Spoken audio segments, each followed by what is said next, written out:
సద్గురు జ్యోతిషాలయం నుండి 2026 మే నెలలో వార ఫలాలు 8వ తారీఖు నుండి మొదలు పెడితే 14 మే వరకు శుభాశుభ ఫలితాలు ఎలా ఉన్నాయి అని అంటే, వేసవి ఎక్కువగా ఉంది.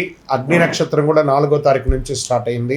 ఎండ తాపడం చాలా తీవ్రంగా ఎలా ఉంది, ఎందుకంటే సూర్యుడి ఇంటికి కుజుడు వచ్చి స్థిరపడుతున్నాడు. మే 10వ తేదీ నుంచి కుజుడు మేషరాశిలో వచ్చి స్థిరపడతాడు. అలా స్థిరపడిన తర్వాత ఎండ చాలా తీవ్రంగా అవుతుంది. కత్తరి ఎండ ప్రారంభం అవుతుంది. కేతు భగవానుడు సింహరాశిలో ఉన్న కాలం అంటారు. ఈ గ్రహ సంయోగం 12 స్థానంలో ఉంది. ఈ సమయంలో చంద్రుడు అనురాధ నక్షత్రంలో తన ప్రయాణాన్ని ప్రారంభించి ధనిష్ట నక్షత్రంలో ముగిస్తాడు. ఈ నెలంతా కూడా చంద్రుడు భాగ్యస్థానానికి వెళ్తున్నాడు. జ్యోతిషాస్త్రరీత్యా ద్వాదశ రాశుల్లో ఆఖరి రాశి అయినటువంటి మీనరాశి మిత్రులారా, మే 8 నుండి మే 14, 2026 ఈ వారం మీకు శుభాశుభ ఫలితాలు ఎలా ఉన్నాయి అనంటే, మంచి అవకాశం, దానికి తోడు రియలైజేషన్ కూడా ఉండాలి. అవన్నీ ఉంటే కీలకమైన మార్పులు వచ్చే అవకాశాలు ఉన్నాయి. గురు మీ అధిపతి శుభ ప్రభావం ఇస్తున్నాడు. శని జన్మస్థానం వల్ల కొంత పరీక్ష ఏళ్ళనాడు శని జరుగుతుంది. జన్మ శనిగా ఉన్నాడు. చంద్రుడు భావోద్వేగాలను పెంచుతున్నాడు. ఫెయిత్ ప్లస్ పేషెన్స్ ఉంటే పాజిటివ్ రిజల్ట్స్ మీకే. వ్యాపారంలో మంచి అవకాశాలు రాబోతున్నాయి. క్రియేటివ్ ఐడియా వల్ల మీకు మంచి అవకాశాలు రాబోతున్నాయి. ఉద్యోగంలో కొత్త ఆపర్చునిటీస్ వస్తున్నాయి. జాబ్ చేంజ్ లేదా రోల్ చేంజ్ లేదా ప్లేస్ చేంజ్ లేదా కంట్రీ చేంజ్, రిలీజియన్ చేంజ్ అన్నీ మారి వచ్చే అవకాశాలు ఉన్నాయి. ఇన్కమింగ్ వచ్చేసి గ్రాడ్యువల్గా పెరుగుతుంది. వారం అంతా అన్ఎక్స్పెక్టెడ్ గెయిన్స్ వస్తున్నాయి. కానీ ల్యాండింగ్ విషయంలో జాగ్రత్త అని చెప్పచ్చు. కుటుంబ విషయంలో ఫ్యామిలీ సపోర్ట్ ఉంటుంది. ఎమోషనల్ బాండింగ్ స్ట్రాంగ్ అవుతుంది. ఒక శుభవార్త వచ్చే అవకాశాలు బాగున్నాయి. రాజకీయ రంగంలో ఉన్నవారికి మీ ఇన్ఫ్లుయెన్స్ పెరుగుతుంది. సపోర్ట్ సిస్టమ్ స్ట్రాంగ్గా మీకోసం వర్క్ చేస్తూ ఉంటుంది.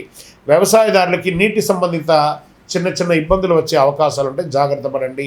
కోర్టు విషయాలన్నీ కూడా స్లోగా ఉన్నాయి. పాజిటివ్ నెగిటివ్ మిశ్రమంగా కనబడుతున్నాయి.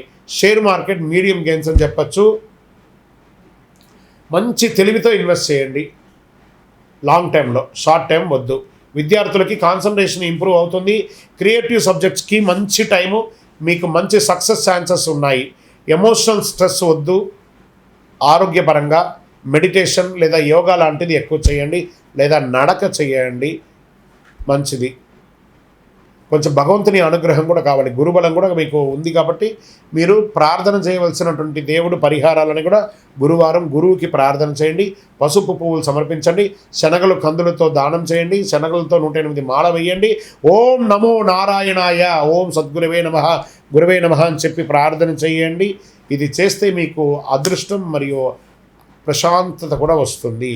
ఈ వారం మీరు డివైన్ గైడెన్స్గా తీసుకోవాలి. మనసు చెప్పింది వినండి, దారి సరి అయినదిగా ఉంటుంది. మీ యొక్క వ్యక్తిగత జాతకం తెలుసుకోవాలనుకుంటే మీ పరిసర ప్రాంతాల్లో ఉన్నటువంటి గురువుని సంప్రదించండి. లేదా గురుగారు మీ ద్వారానే మేము జాతకం తెలుసుకోవాలనుకుంటున్నామనంటే మీ పేరు, date of birth, time of birth, place of birth మా యొక్క డిస్ప్లేలో కనబడుతున్నటువంటి నెంబర్కి వాట్సాప్ చేయండి, కాల్ చేయండి, మీ అపాయింట్మెంట్ ఫిక్స్ చేసుకోండి. విజయోస్తు. జ్యోతిష్ శాస్త్రం అనేది పడుతున్న వర్షానికి ఒక గొడుగు మాత్రమే, కానీ జ్యోతిష్యం జీవితం కాదు. మీరు మిమ్మల్ని నమ్మండి, మీ యొక్క ఇష్టదైవాన్ని కులదైవాన్ని నమ్మండి.